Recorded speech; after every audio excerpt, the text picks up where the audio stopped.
Welcome back to Texas Primetime Live. I'm your host B Ross with my boy Jay Watt. We got a lot to unpack after this Saturday. We have a lot to talk about, so let's Yes, just get right into it, man. 100%. Listen, the OSU game was kind of honestly, probably one of the darkest times in the past couple years. I mean, this OSU game, there was so much excitement built around it that, obviously the two playoff losses hurt more in terms of the stakes were involved there. But this game, it hurt in terms of we had so much excitement and so much confidence in the coaching staff in Arch Manning, and then for the game to go the way it did, it sucked a little bit. But we keep pushing. It's not the end of the world. We got a lot of still to look forward to, and we have a lot of stuff to cover today, including Texas ranks number 7 in the AP poll, which I think is crazy. But we can get to that here in a bit. Where do you want to start off, Brandon? We can start with that because I'm not totally surprised they pushed us down that far. Yeah, just because of how the game looked, more so than anything. Because if the game was because when you really look at the score, the game looks close, but when you watch the game, it wasn't that close. Like we couldn't do anything on offense. We were pretty good on defense. It was a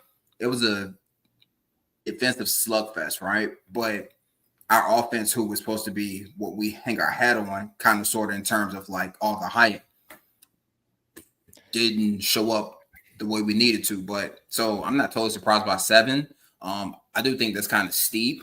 I didn't see us going out of the top 5 considering we lost to a top 3 team. But it is what it is. These rankings right now mean absolutely nothing. So yeah, no, I agree. The rankings don't matter. I was really expecting for them to respect the quality of opponent we lost to. Absolutely. I know we start the season 0-1, and give credit to LSU. They had a great win versus Clemson. Give credit to Miami. Great win versus Oregon. All those things can stay true. But Texas had the ball with 2 minutes left versus what is now the number 1 team in the country in Ohio State. And you fall down 7 or 6 spots when Georgia played Marshall, Penn State played Nevada. I don't even know who Oregon played. Some bummy schools. Yeah, I honestly can't remember. But yeah, no, that is a valid point. To that point, that's why I didn't see us dropping out of the top 5. Like the only team who should have leaped us is probably LSU. Yeah, I actually thought we were going to be in the top 4 still. My expectation was that they were going to give Ohio or Penn State and LSU the nod over us, and then I thought it was a really good argument between Texas and Georgia. So I was thinking either 4 or 5. I'm not stunned by Miami jumping us, but I don't know. They pushed down Clemson a couple spots too, Notre Dame a few spots. No. I feel like they really were very harsh, and it kind of makes me a little bit upset in some ways. Of course, I'm a Texas fan, so I'll be a little biased here, but it's a little upsetting because it's almost rewarding Georgia and Penn State for not scheduling anybody worth a damn, right? Yep. Yeah. So they got away. They got away with a better ranking despite playing, let's be honest, like low-level Division One talents, whereas Texas went up against the top of the top.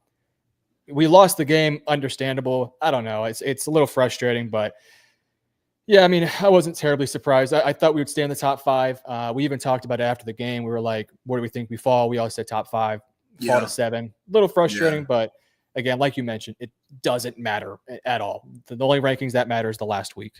Exactly. So yeah, so like I'm not too concerned, but I'm like the only thing that does concern me is when these polls happen late in the year in terms of like what up, Bryce? Just in terms of the perception and the media, because like all those things come into effect when you're talking about the playoff. I don't care what anyone says.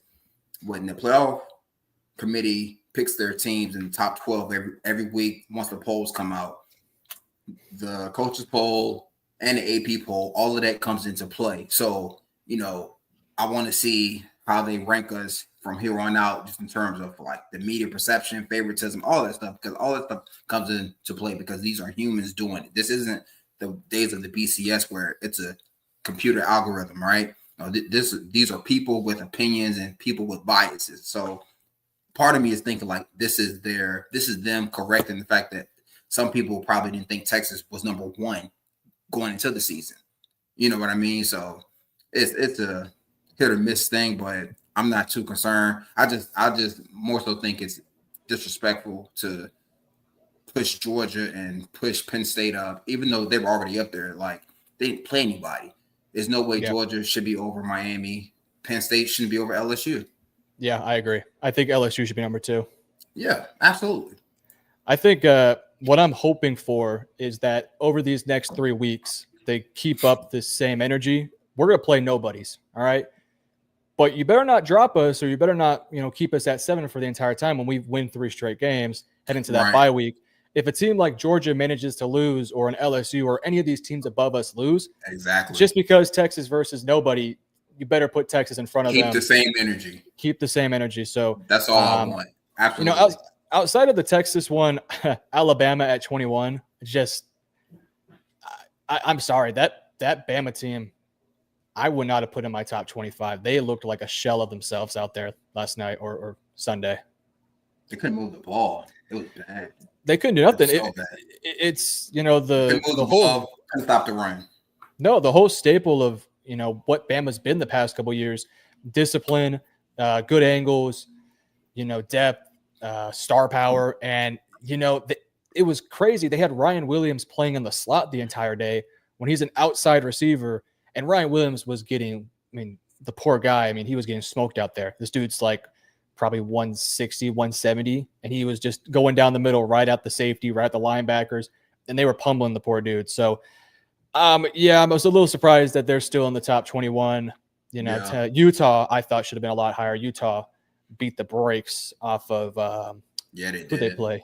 They played UCLA, and TCU. I also think should have been ranked as well because they pummeled Bill Belichick. North Carolina. Yeah. Gosh. But to that point, I don't have a problem with Florida State being even higher. Like Florida State dismantled Alabama. Yep, I agree. Like they should be higher. Like maybe 2 or 3 spots, but they beat a team who was ranked while being unranked the way you're supposed to be the team when you're setting the tone in terms of who you are, perception, all that stuff. So again, this is only the first week.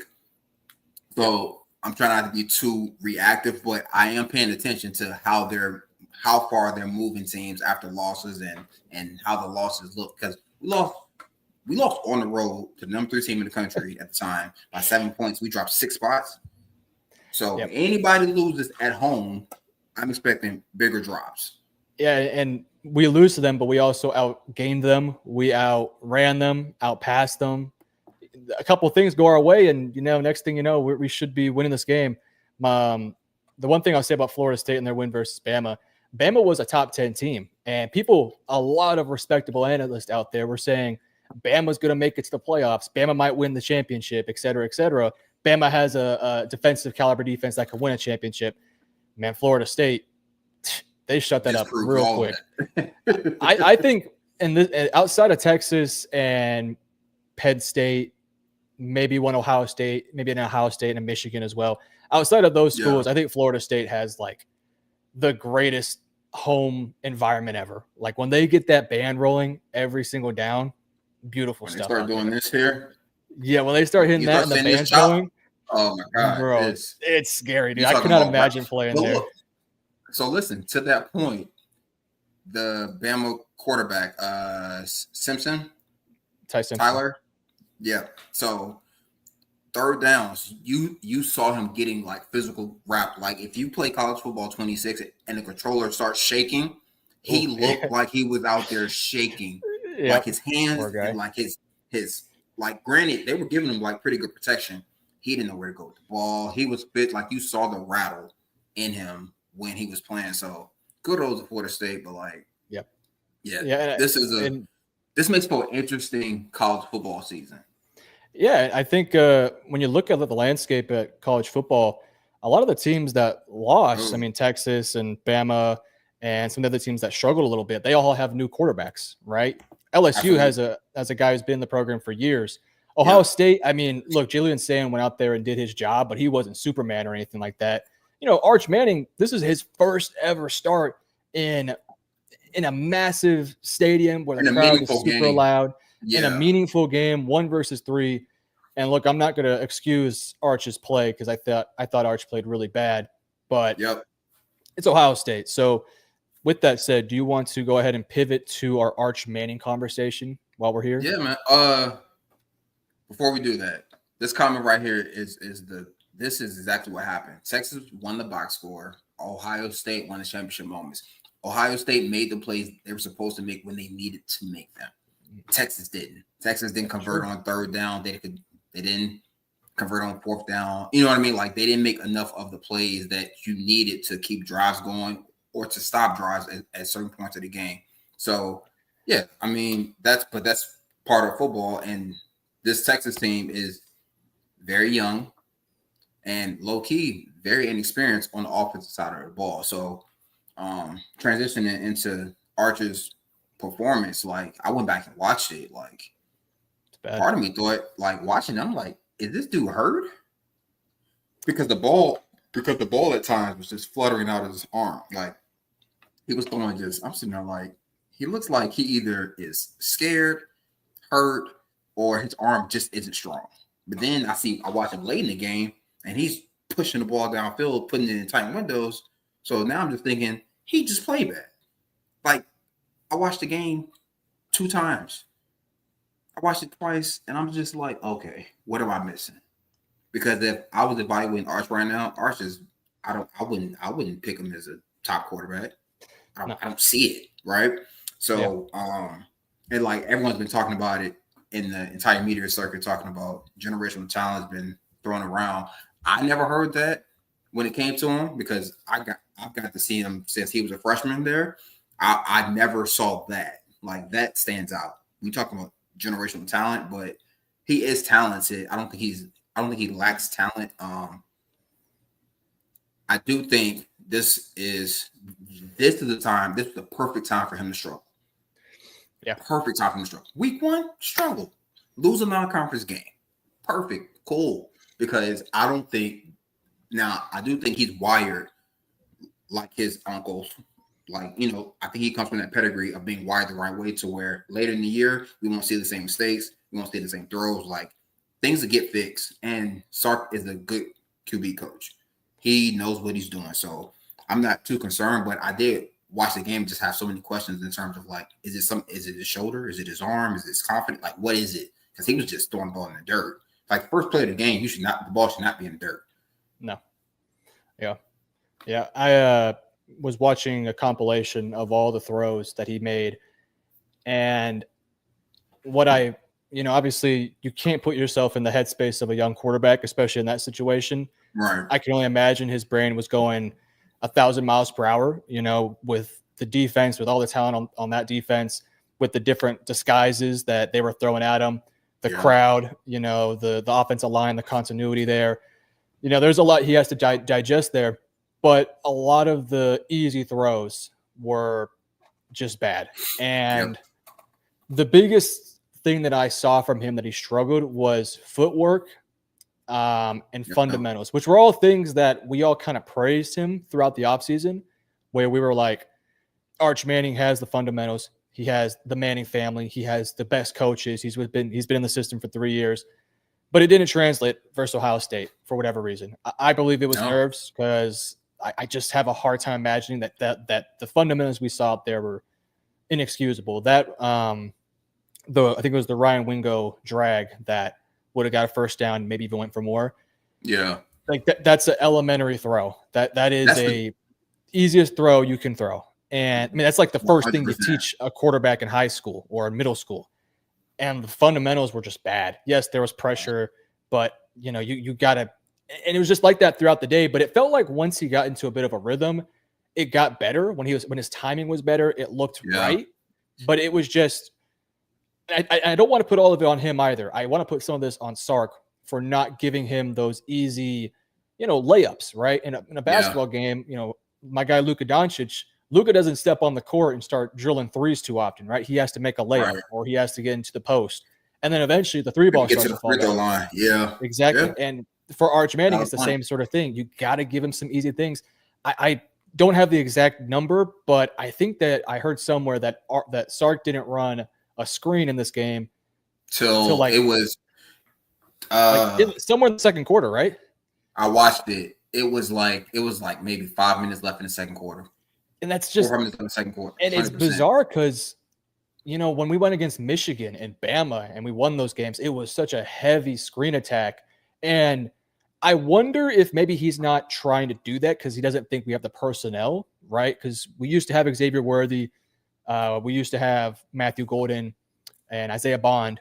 We don't have those same level of athletes on this specific team. Like Ryan Wingo's an elite athlete, bit of a different play style than Xavier Worthy. DeAndre Moore's a good athlete, not as fast as Worthy or Bond. I wonder if maybe that's the reason why, or maybe it's just that Arch is not good at that stuff. But again, that's the layups you got to give him to get him going, and then sooner or later things start to work out. So I wonder if maybe that was just a poor game plan, as bizarre as it is. Because me and you last week talked about that. We talked about getting him going early, yep. like we knew, because the nerves, bro. I played at that stadium my true freshman year and my sophomore year. It is loud, and I played defense, and it was loud for the offense. So I can only imagine what it's like for a quarterback, a 5-star quarterback with the last name Manning, right? But like Sark didn't get him in a rhythm. Like, okay, run the ball, I'm good with that, but we didn't incorporate those RPOs. We didn't incorporate screen games. Like, why not get CJ Baxter out in space, give him and let him get some blocking in front and let him get downhill versus corners and safeties. Yeah. Like it's, to your point, I have to put some of the blame on Sark and just how he called the game, because as the game went on, you saw him kind of open the playbook up more. We saw more screens. We saw a reverse to Wingo. We saw the RPOs. Like, we can throw a tinier screen. Like, he's good after the catch. Like we have the personnel to do it. And Sark is creative. He's creative to do it. And just, I don't know, he just didn't call it. Like, and at some point we got away from the run, as if he was trying to prove that Arch can throw it. Whereas Ohio State, on the other hand, they couldn't run the ball, stuck with it, getting 2.5 yards, 3 yards of carry, keeping us honest, and then took their calculated shots downfield, converted on one of them, and then kept everything kind of in a certain area of the field to keep their quarterback protected and keep him comfortable. We didn't keep Arch comfortable until he started letting Arch just rip it downfield. That was when he looked most comfortable. Yeah. So I think Arch will get better. I think Sark and this Texas squad and Texas in general has to get over the playing better competition hump.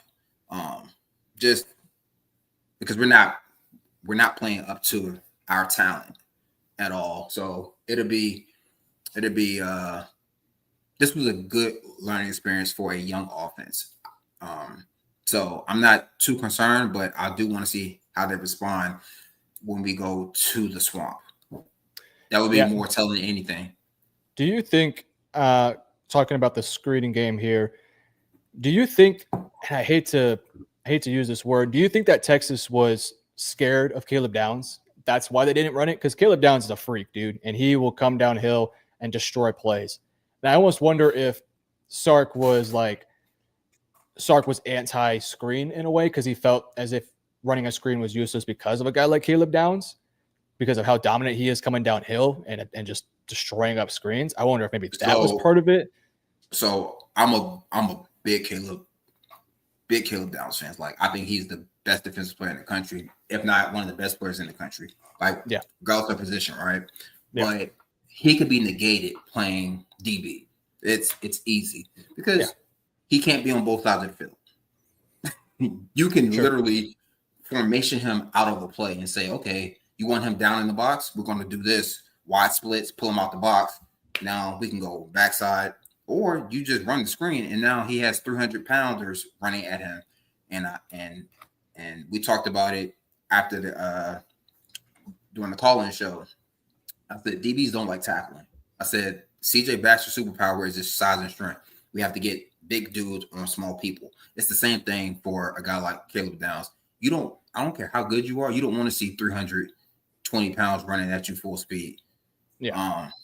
Yeah. So I don't think that was the case. It was this comment right here. Sark played not for us to lose, and they lost. That's how he called the game to me. Yep. He played not to lose, and our defense played outstanding. We gave up killer one like explosive play. Other than that, Ohio State had to earn every yard they got. Our defense allowed 14 points and we lost. If you would have told me that would have happened, I would have bet a lot of money that we would win that game. And he didn't play to our defense hand. And then in times when he kind of did in terms of going for it, he picked the wrong opportunities to like go for it. Like, why we defense is playing well, so we definitely got away with it, but at times we should have pinned them deep. Our punter played outstanding. Our defense playing outstanding. Play field position and then take calculated risks, but like don't be predictable. It was the same thing. First down pass, second down run, third down, 3rd and 7+. Like people don't understand how hard 7 yards to get in football on third down. Yeah. It's so hard. So as a play caller, he should have went maybe screen on first down, easy completion. You get 5. Now you have 2 downs to get 5 yards. Like he had to call the game totally different than he did. To Mike's point, I thought he called the game not to lose, and we lost anyway. Yeah, and when he did play aggressive, as you talked about, it didn't work out. Those 4th downs in the red zone.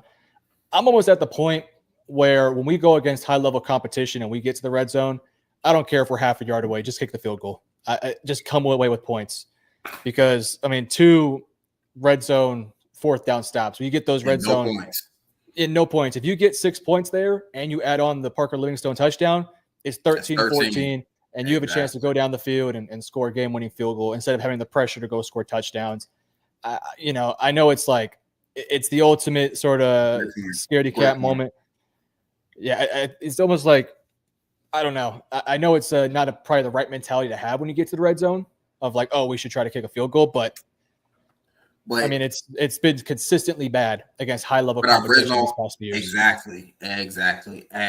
At some point, you have to self-evaluate and say we've been struggling in the red zone, and maybe go for the first one. I'm actually good with that. You know what? It's first one of the year. If we don't get this, if we make it back down here and we're on 4th down, kick it, take the points, because all of those points at some point add up because your defense is playing so freaking well. Like I don't understand that whole notion of go for it and we're not good in the red zone. It'd be different if it was a guy slipped here, we had a holding penalty that pushed us back. No, we get to the 5 and just stop moving. We get to the 1, can't get it. So to your point, the best argument to create points is take the field goals, because we had no issue moving the ball at different spurts of the game. We were moving it into the red zone and couldn't finish because we were going for touchdowns. Because to Mike's point, it looked like he was saying, okay, well, what if they score here? What if they score? Like, no, just take the points, trust the defense, get the ball back, and hopefully score this drive. But yeah, I didn't like how he called the game until like the 4th quarter.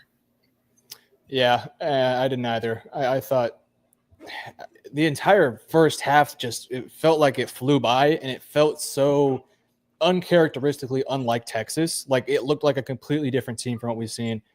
And there was no creativity to the offense. It felt very stagnant with the motions. When there was motion, there was no target to motion. So there's no screens with the motion player. There's no any sort of creativity. And when they tried to, they did the Ryan Wingo where he had a motion, then went deep, but it was double covered. So there was no shot at getting that play covered. I feel like exactly. I feel like was that a 2-man route, that play?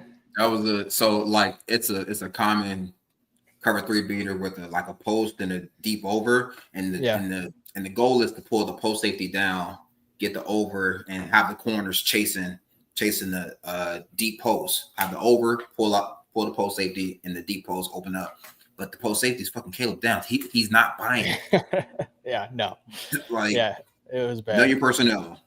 Yep, I think I hope that Sark really sits down and watches this tape and says, I could have done better. This was not too much Arch's fault. I mean, Arch, look, if Arch hits some of those easy throws, maybe we win the game and it's a totally different conversation. Right. But at some point, you had to get the guy in a rhythm. I don't want to excuse Arch Manning, but I think right now where my headspace is at, if I was to put the blame on certain players and certain pieces, I'd probably put 30 to 45% on the coaching staff, 30, 45% on Arch, maybe 10% on, the penalties, and 5% on, DeAndre Baker or DeAndre Baker, the right tackle. Yep.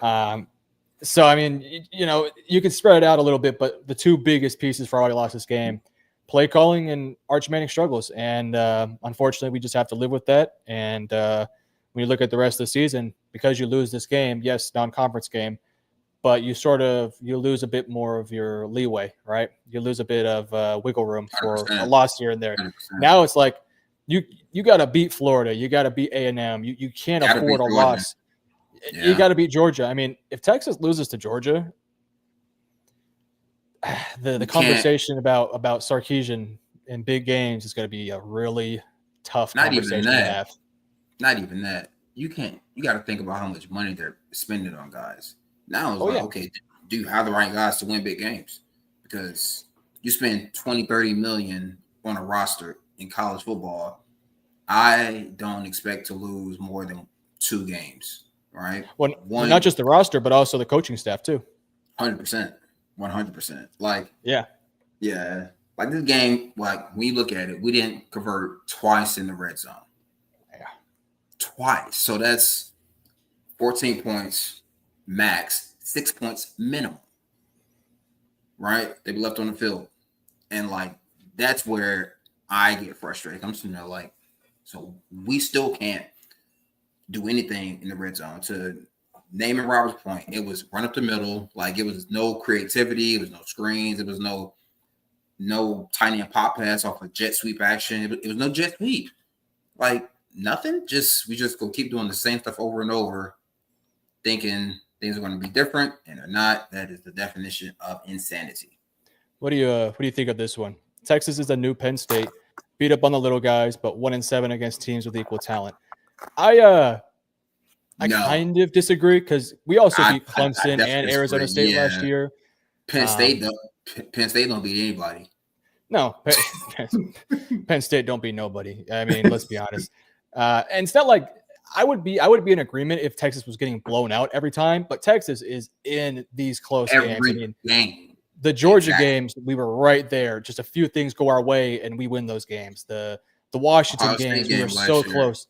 Both the Ohio State games. I mean, yes, we're 1-7, and yes, these are all things we have to figure out. Red zone penalties, making the timely plays, being clutch. Those are things we have to work on. But I'm not too concerned about our record versus these high-level teams. Now, if we lose to Georgia for the same reasons we just lost this game, I start to hit the panic button a little bit. 100%. Yeah, but 100%. We'll wait and see. A lot more games to go here, and we got. Fortunately for Arch, is all the fundamentals, all the issues he had this game. You got 3 straight games at home in your stadium versus, let's be honest, probably 3 of the bottom 25 teams in the country, right? So just handle your business. Don't screw up, and we'll be 3-1 heading into our bye, go into the swamp, hopefully with some confidence, and hopefully with an Arch Manning who's playing up to the level we expect from him. Yeah. Well, and see, this is why I said it last week. I wouldn't mind if college, so to me, the way college football needs to be scheduled is either everyone plays Power 4 team and we have these high premier games the first week of the season. I'm good with that, but everyone has to do it. Georgia has to play someone. Penn State have to play, the games have to mean something in terms of playoff implications late in the year, right?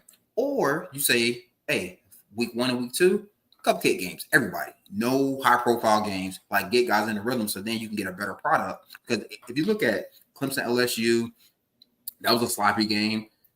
Notre Dame, Notre Dame, Miami didn't look sloppy because Miami receivers played out of their mind. But Carson Beck should have thrown 3 picks, right? Yeah. But like they were making one-handed catches, coming back like they were playing out of their mind.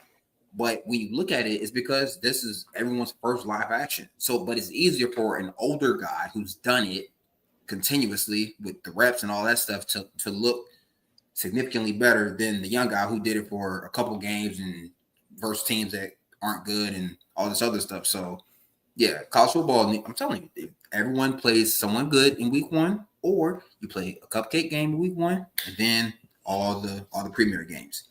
Only reason I would say go to premier route week 1, like I'm talking like Georgia. Why can't Georgia play Penn State? Like if we're really going to have all these matchups, let's really get them, because like the fact that they get to warm up into their season and find a rhythm, play some young guys and all, it's like that's not no, that's not right. Do you want to know who Georgia plays this week? Ooh. Take a wild guess. Austin. Okay. I'll let you go. Go ahead. I already know it now.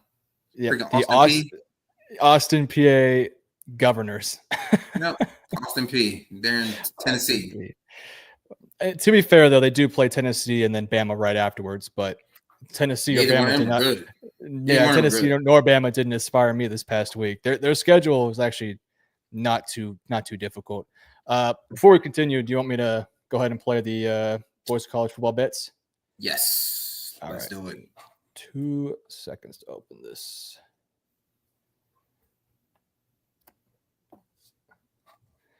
All right. Radio, Governor. Turn the sound on.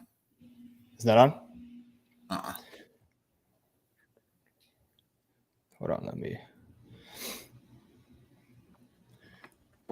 Florida State dog walked Alabama. Now, see, heavy loss like that, knock us out the top 10. Hell, I get it. Well, it's about 7 points on the road with the first-year starter. And not only did Bama get smoked by them on the offensive end, but the defensive end, it might have been worse on the defensive side of things, which is what Bama's known for. Yep. Here, I'm going to pull it up. You can go ahead and start conversating about the San Jose State game, and then we'll play it when we're done with this. San Jose State, so they look terrible. Who they play? Thank you. I can't remember. I would have to pull it up. But matter of fact, I want to say that was the game where I don't know if you saw the clip, but the kid got rocked on kickoff. Big hit. I have to find that clip. Man, he got his bell rung in the worst way. They played Central Michigan. Yeah, they lost 16-14. Their quarterback Walker Eget, 24-43 for 308 yards, 2 touchdowns, 2 interceptions. Seems like Central Michigan just really went with a rushing heavy attack with 3 guys running for over 10 carries with a lot of success. Look, not a lot to really talk about with San Jose State because let's be honest, none of these guys would play for Texas. None of these guys would, if we're being honest, maybe like 1 or 2 would be backup guys, but not a ton of these guys would be, starting level players for Texas. But, you got to respect them. Division I athletes, give them their respect. You cannot go into this game and just be a no-show. I mean, let's not forget Notre Dame lost to Northern Illinois last year. So in this specific game versus San Jose State, handle your business. Arch Manning, get the fundamentals down. This is a team that you should be able to pass on. You definitely should be able to run the football on. And this is a great opportunity for us to figure out who we are in the red zone. One thing I was thinking about this week, and I want to get your thoughts on this. Texas doesn't have an identity in the red zone.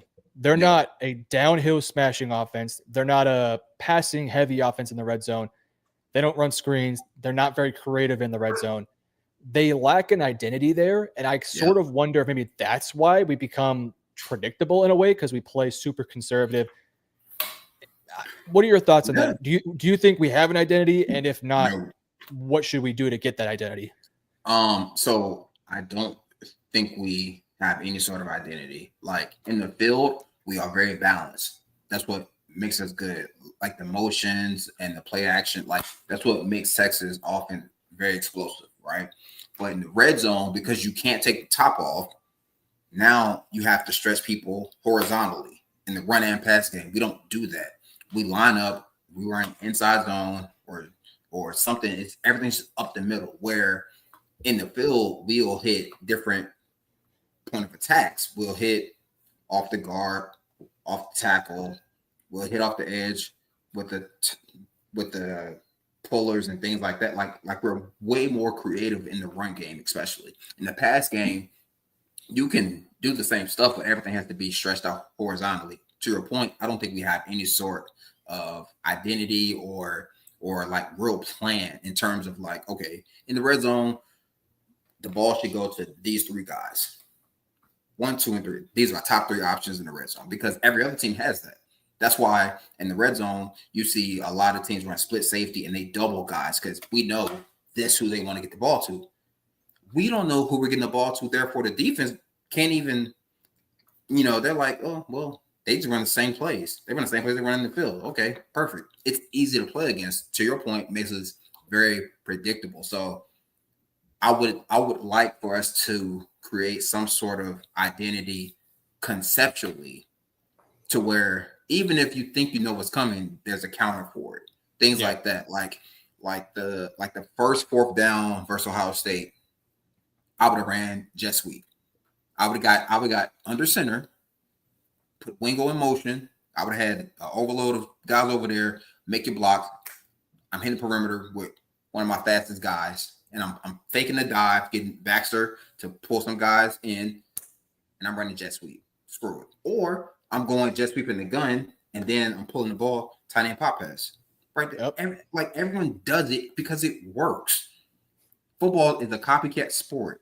You'll see every team's gonna once people start seeing what works in college football this year, you're gonna see everybody do it. Why? Because it works over and over again. So the fact that we just line up and just we're not that dominant up front to do what we try and do. If we were, we would be more like Michigan, where we just line up in our formation, hand the ball off 20, 30 times and call it a day. But that's not that's not who we are as a team in the personnel. So we have to use these 3 games and the Florida game to confirm or to find who we are and then confirm it versus a good opponent, because the schedule is only going to get harder. Like it's only going to get harder. So we have to use the next 3 weeks to understand, to your point, to find identity, find who we are, and see what works, see who's good in the red zone, because everyone's not good in the red zone. Yeah. Let's put that out there. Some guys don't thrive in it because they can't do what they can do in the field because they don't have the space. Guys know how to operate in like tight spaces. That's why me personally, I would rely on our tight ends. I would rely on bigger bodies, because you can be wrong in where you place the ball. He's 6'4". Just put it somewhere near him. Hell, you could just he could tell him go run to the goal line, turn around. As soon as the ball passes the goal line, it's a touchdown. Just I don't know. I just hope we find something, because I'm tired of the same old stuff. I'll tell you what, I hope we stop these quarterback tush push. I mean, we ran 2 of them.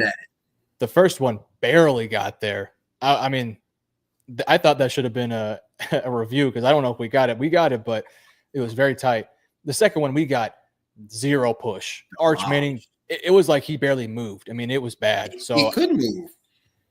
That's why, like, if we are at the half-yard line, unless we're going up against a team that we are physically dominating, then don't run the tush push. Just don't do it. I mean, which sucks, because you have this athletic quarterback that can go, but he's not strong in the legs like a Jalen Hurts or a Josh Allen or anything like that. Yep. I was going to say, to your point with what you talked about with the tight end, just getting to the goal line and stopping, like getting the gun or pistol or whatever, right?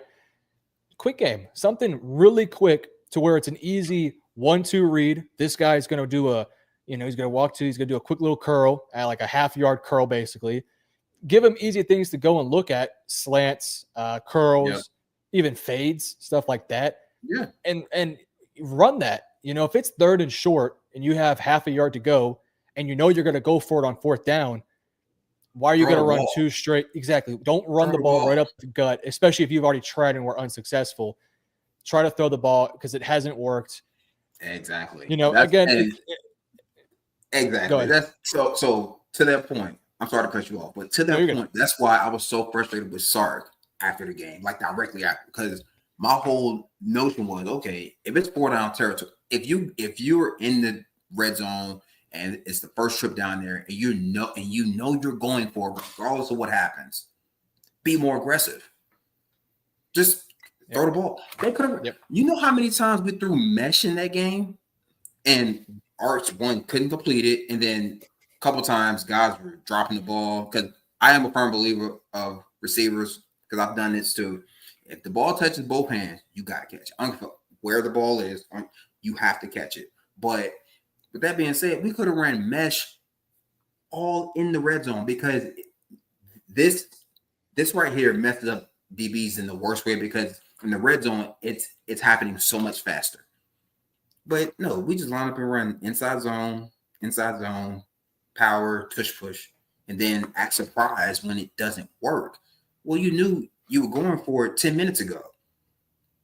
Throw the ball, throw a fade, throw a slant fade, a hit stop. Like, it's so many things you can do. You can isolate your best receiver and say, listen, when you're one-on-one. Simple backyard football, you got to win backside. Give a guy an opportunity to make a play. Yeah, I think versus a team like San Jose State, misdirection, some creative calls in the red zone, get that stuff rolling, figure out your go-to plays in the red zone, or figure out your go-to players in the red zone. Maybe instead of DeAndre Moore, we want to put Khalil Lockett out there. Maybe instead of Parker Livingstone, we want to put Dalen McCutcheon or somebody like that. Same with the offensive line, right? Maybe Cole Hudson's just not big enough at center. Maybe we want to put somebody else in during those plays. Like, I think that we really need to figure out what personnel works, what plays work. You know, can Arch Manning do this? Like, what is his favorite things in this package? Like, there's all these different things that I think we have to figure out both in practice and in live game situations that, you know, if we could figure that stuff out, I mean, we beat OSU easily if we convert in the red zone. I mean, we had 2 red zone trips. We moved the ball effectively. We punted the ball effectively.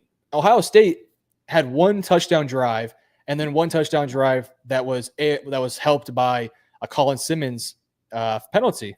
And were they in field goal range for that one, or were they just outside of it? I think they were in field goal range. They were in field goal range. Got the penalty through the deep first ball. Down. Yeah. So I mean, if you get the Colin Simmons one taken care of, you know, that's probably 3. It's 10-point game. You convert in the red zone, and you get the Parker Livingstone touchdown. We win this game 21-10. It's like, that's how quickly things could shift, going from losing by 7 to winning by 11 or whatever might be the case. So absolutely, yeah. It's all what ifs. We have to find an identity. The crazy part is, I don't think we're going to see too much creativity over the next 3 weeks, because we're not going to have to do it. I hope we do. We'll be able to line up and just say, we're double better. Up to the backer, we're better than you. Yeah. That's my fear of the next 3 weeks too. He's going to be handicapped by the fact that, because I guarantee you, he's thinking like, okay, you know, we can add these concepts, right? But why put that on tape? Yeah, you don't want to show too much. I get it. Too much. So it's a gray area. But me personally, I would go 6-7-0 linemen. If you're going to run the ball, like, put the big boys out there, line up, hit them in the mouth, run the ball. Don't half-ass it. Don't put 3 receivers out there, run the ball. No. We go do this. We're going to do it right. So I agree. I agree. We got to do something though, because even versus, I would be interested how we finish in the red zone over the next 3 weeks. It's going to dictate if we win a championship or not. I agree. Absolutely, because if we're not 95%, we got issues. We got real issues that aren't going to be fixed this year. I agree. Yep. I think these next 3 games will tell us a lot, but also it'll tell us a lot, but it also won't. We won't know who Texas is till Florida. until some of these SEC matchups. And we will really know who Texas is versus Georgia, because Georgia, yes, they played Marshall. Maybe they didn't look as dominant as you want. They probably could have slept through Marshall and beat them by 50. So it doesn't matter. We're going to figure out who we are these next couple of weeks after the 3 cupcakes. I mean, I think if I'm Sark, I think I'm going to run a pretty base vanilla game plan, but I think I might start off each game with a lot of creativity, screens, misdirections, RPOs, just to get Arch a bit more comfortable with it. And then once we're up 14-0, 21-0, then you just say, okay, we're going to go in I formation. I want to see Nick Brooks get out there. That dude is huge. Put Nick Brooks in as that tight end and run it down their throat over and over again. Why not? Like I said, I think I don't know if I said this prior to the Ohio State game or after the Ohio State game. These are stat games. These are get your numbers. Get your numbers in these games. Get your numbers in these games. Arch, look, you played bad in the first one. Go score 3 or 4 times each game. Go get 200 and 300 yards. Put your numbers up, and then get into a rhythm. Build that confidence. Yeah, absolutely, man. No, we got to do something, because if not, it's going to make for a long season with the talented team. All right, I have the Voice College Football stuff ready to go now. College football is even more exciting when you've got some action on the line, and the games are even better when you're cashing in. And the Voice of College Football is the place to be to get the greatest value. Start with my picks: 75% against the money line, 58% against the spread, and I've got a 40-plus year track record. 11-0 in the college football playoff for me last year against the money line, 8-3 against the spread. And I'm just the warm-up act. Steve Merrill of Wager Talk is our ace in the hole show stopper. 7 years with the Voice of College Football, over 30 years in the industry. Steve gives us analysis on all the big games, but you can't miss Steve's weekly under-the-radar pick. 28-12 against the spread the last 3 years. You also get picks from some of our top analysts here at the Voice of College Football, including Corey Bratta, Matt Zemek, and Steve Dace. Check out those numbers. Become a YouTube or Patreon member for just $99 per month. Go to the main channel on YouTube, click join, and then select the betting tier. Do the same thing on Patreon. Make 2025 a winner now.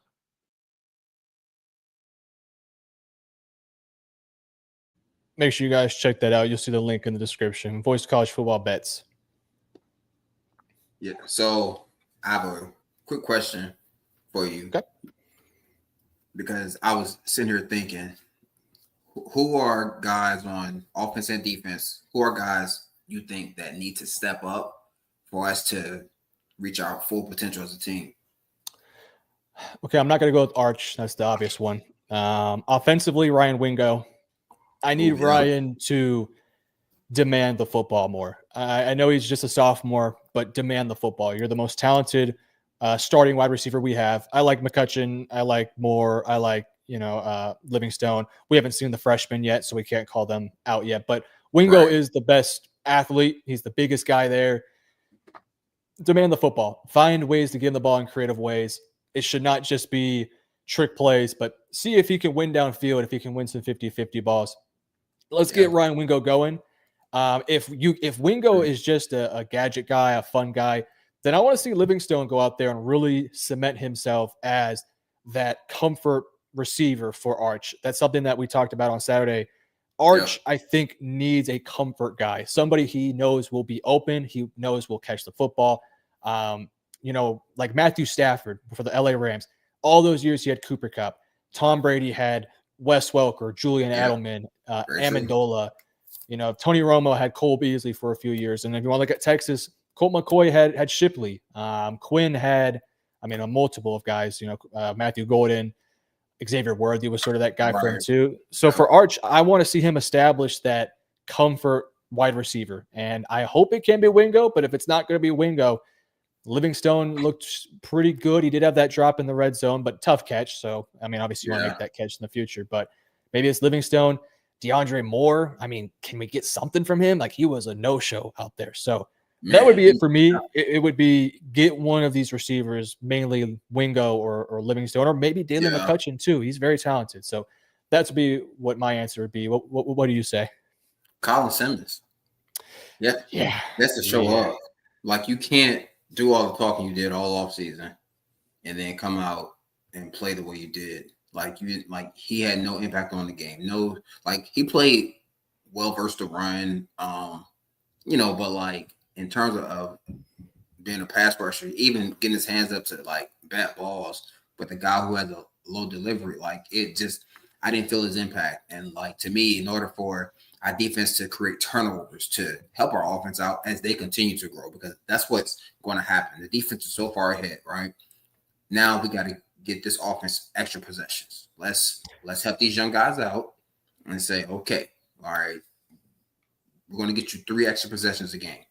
With that, if we can get 14 to 21 points, that's a great recipe for winning football. So I think Colin Simmons, Anthony Hill, both of those guys disappeared versus Ohio State. Yeah. As well as the defense played, I didn't hear their name called enough for how good they really are. So yeah, I'll give you one too on the defensive end. Anthony Hill, Colin Simmons I was going to say Anthony Hill, but you kind of took that one. So I'm going to go with Manny Muhammad. Look, you're one of the more experienced guy in the secondary. Yep. I thought he played fine, by the way. I didn't think he was bad by no means. He's covering Carno Tate, Jeremiah Smith, and they got some other really talented receivers there too. So I thought he did his job. We need some turnovers from Manny Muhammad in these big premier matchups versus Florida, down the road with Georgia. Manny Muhammad, who I can't think off the top of my head any turnovers he's had the past couple, specifically last year. I don't think he had an interception last year. He's not a turnover guy though. Like he's not. He's very much a sticky coverage guy. Yeah, that's where someone else, like one of those safeties, one of those backers, one of the edge, like we have to find a way to create turnovers. I agree. Yeah, whether maybe Taff. I mean, he was really good at that last year. Gilbo. Yep. Jelani, I want to see Manny Muhammad at least get 1 pick this year, right? I know that's not his play style. He's sticky as hell in coverage and really smart player. If he's a technician, you could call him. You got to get at least 1 or 2. You got to be an impactful guy, which I think he has the talent to do so. Again, I thought he fared well out there. It was definitely not a perfect day, but Jeremiah Smith might be the number 1 pick next year. Carno Tate will be probably a first-round pick. Manny Muhammad, I thought he held his own, could end up being a first or second round pick next year. So I want to see him step up. Anybody else? I was going to say Jack Andrews, but he played pretty. He was one of the best players. He was one of. I'm thinking the same thing. I'm sitting there like, what about Jack? And I'm like, Jack Andrews didn't play bad. It's just he took over. I mean, he didn't get as many opportunities as I thought he should have got for a tight end and a young quarterback. Like that's a perfect marriage right there. Really talented, really talented tight end and young quarterback is a perfect marriage for getting the quarterback comfortable. Did you see any 12 personnel out there? I felt like it was 12 on 12 personnel when we threw the deep shot to Wingo and on the pick. Who was the other tight end? What's his name? Those are 12 personnel. Was the other tight end? It was Spencer Shannon, wasn't it?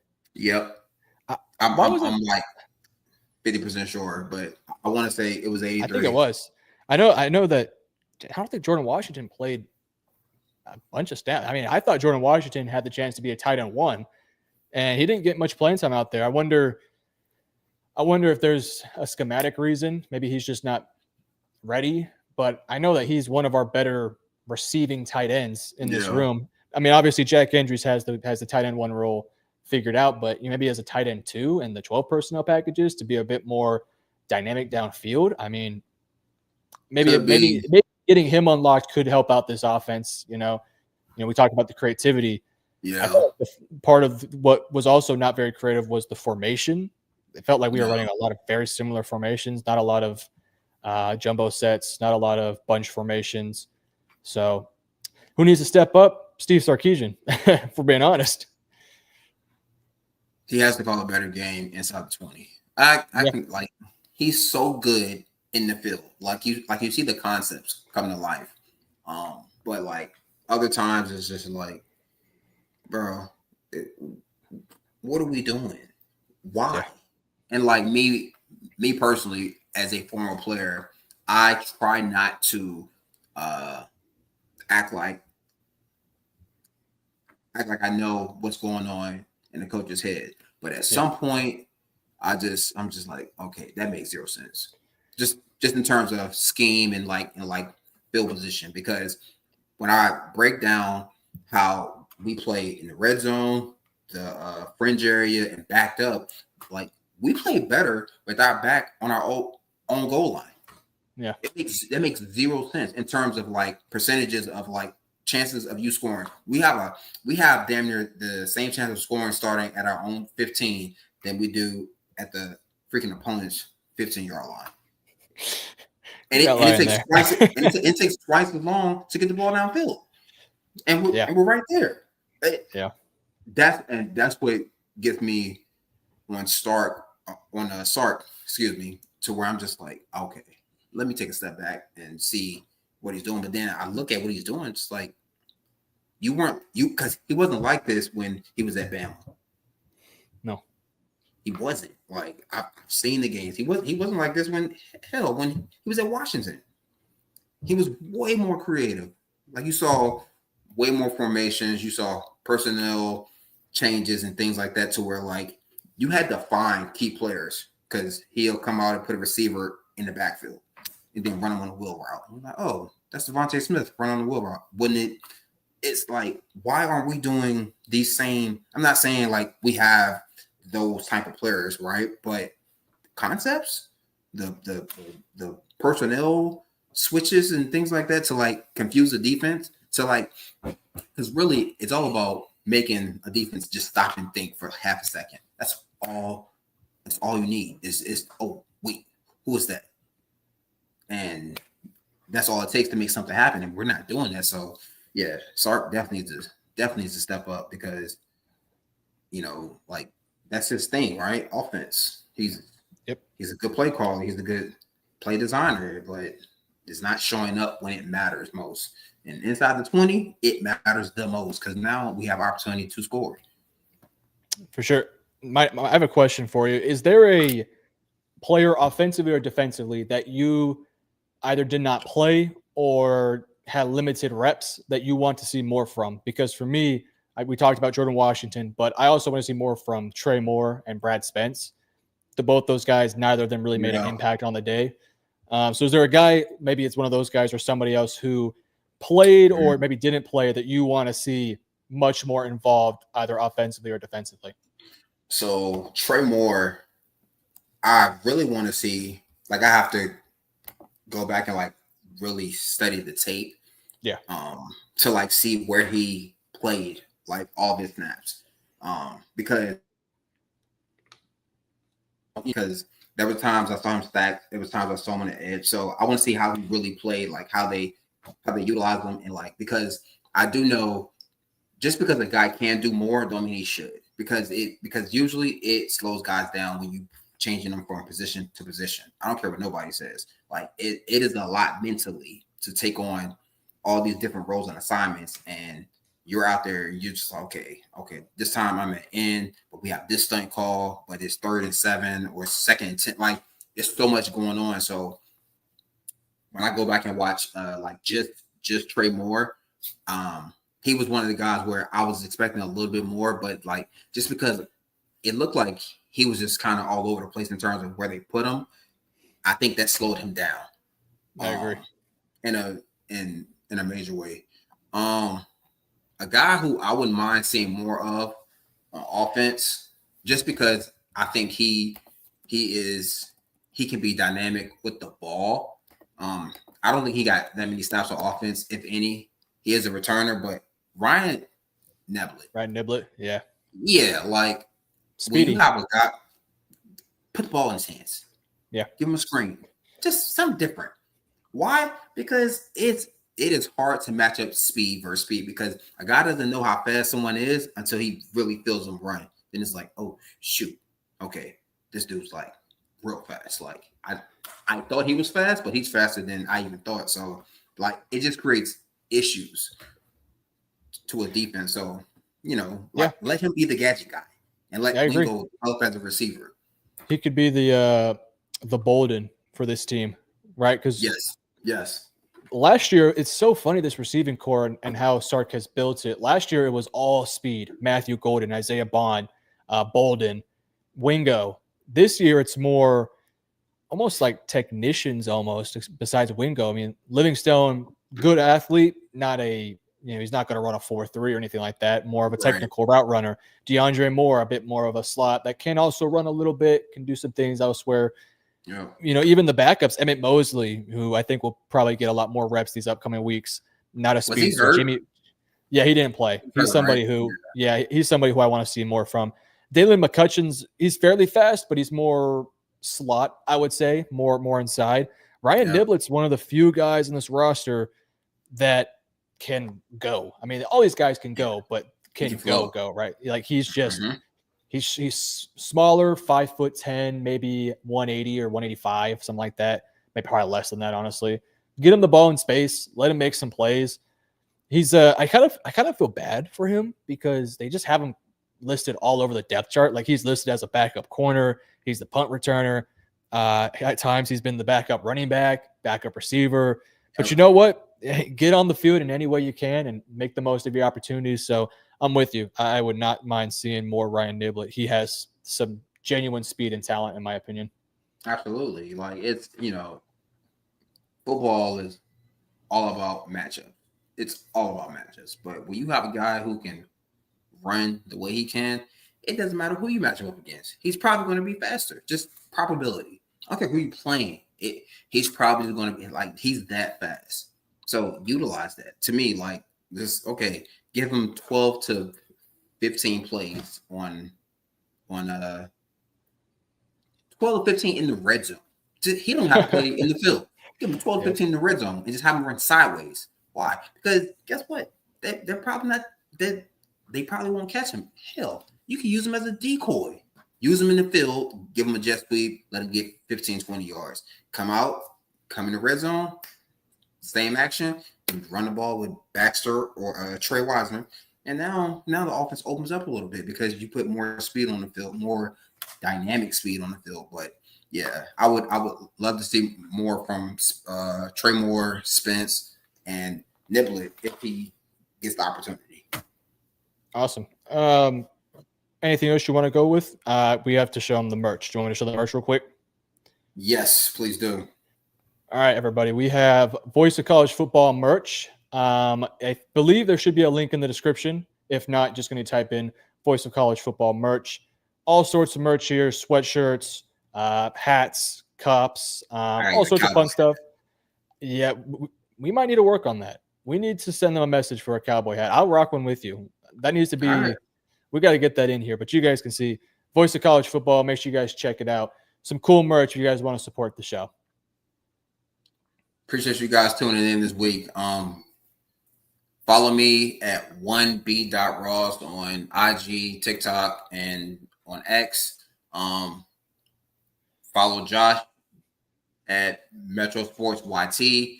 Tune in Thursday night as we have the call-in show. Come on, call in. Let's hear what you're thinking about this week, about this team, and keep supporting us, man. Texas Primetime Live. Make sure you like, subscribe, and share these videos. Like, subscribe, and share so we can grow this channel so that we can be the #1 channel on the Voice of College Football. Yes, we're trying to beat Michigan. That's the goal. That's the goal. Texas fans, appreciate you guys. You guys have a good one. Help us beat Michigan, baby. Please. All right, peace out, guys. Peace out.